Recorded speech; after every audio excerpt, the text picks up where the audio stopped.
शादी के सपने तो हर लड़की के होते हैं, पर अब मेरे शादी मतलब एक ऐसा जेल टाइप हो गया है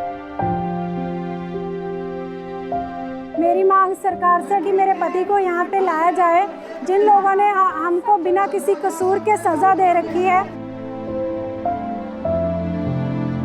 मैंने बहुत समझाया, बेटा ये धोखा है बेटा। लड़की नहीं मानी, नहीं मम्मी ऐसा नहीं होता मम्मी, कभी तो आएगा, कभी तो आएगा, कभी तो आएगा।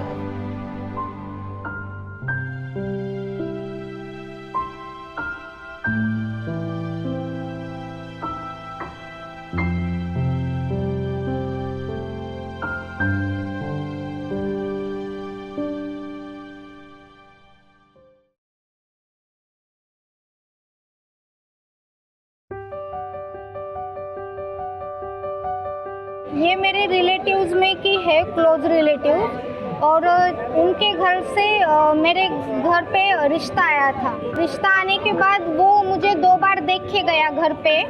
2 बार देख के जाने के बाद उसने शादी फिक्स की और यूके चला गया।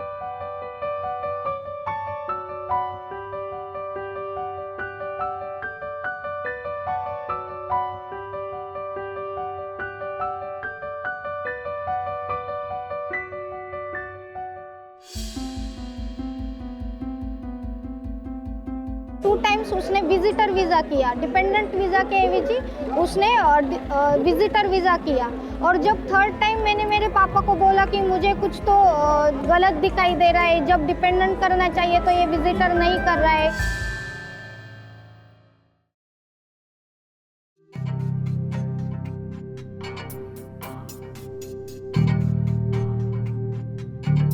जैसी सगाई हुई, सगाई के बाद उन लोगों की डिमांड आ गई कि हम लोगों को तो 10 लाख कैश चाहिए। जैसे कि हम लोग राजपूत हैं, समाज में बहुत बेइज्जती की बात थी कि रिश्ता टूटे, तो मेरी मम्मी ने उन लोगों को 5 लाख कैश के लिए हाँ कर दी। कुछ अगर डिमांड करती तो तब भी बहुत ज़्यादा गालियाँ दी जाती, बहुत बुरा हाल था। कोई मेडिकल ट्रीटमेंट फैसिलिटी नहीं थी, कुछ नहीं। मेरा पति भी वहाँ जाके बदल गया, उसने फ़ोन वोन भी नहीं किया।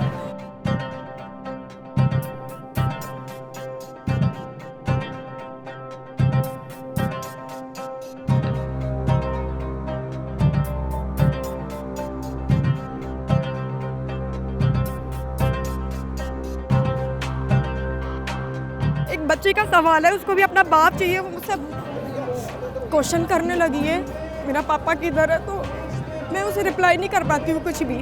और आगे के अपने भविष्य की भी चिंता होती है कि मेरा तो हुआ, बच्चे का क्या होगा, लेकिन उस बंदे को कोई कुछ फील ही नहीं होता है।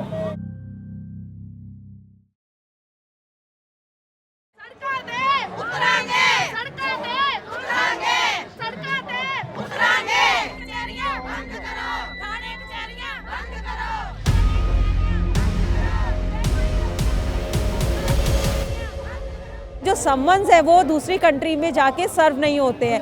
अगर यहाँ से समन MHA जाते हैं तो वो कहते हैं ये हमारा काम नहीं है, law of ministry and justice का काम है। अगर summons law of ministry of justice जाते हैं तो वो कहते हैं नहीं ये हमारा काम नहीं है, MHA का काम है। तो मतलब हम अभी इसी सिचुएशन से गुजरे कि काम है तो है किसका। ये मेंटेनेंस के नाम पे आज तक मुझे 1 रुपया भी नहीं मिला है। मैं मेरे पेरेंट्स पर एक बोझ बन के रह रही हूँ।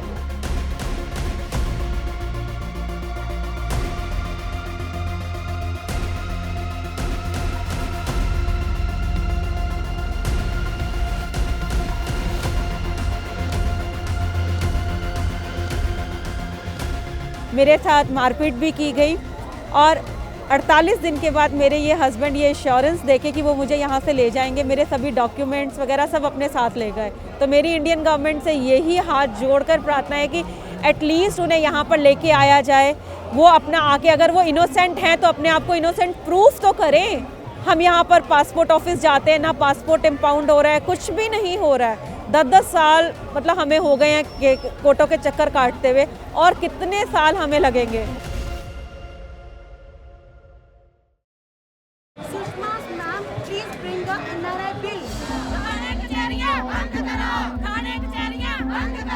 बहुत उम्मीदों और सपनों को संजोकर इन महिलाओं ने NRI से शादी करी।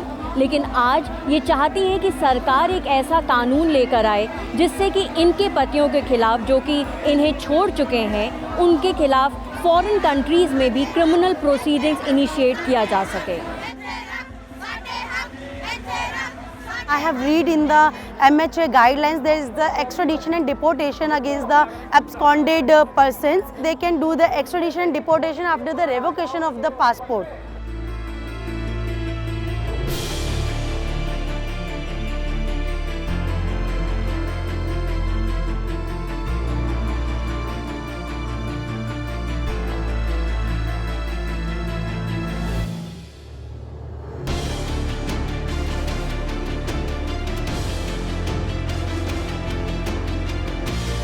मुझे समझ नहीं आता who am I am married, I am widow, I am deserted, कौन हूँ मैं, क्या आइडेंटिटी है मेरी, मैं सरनेम लगाऊं ना लगाऊं, किसका लगाऊं।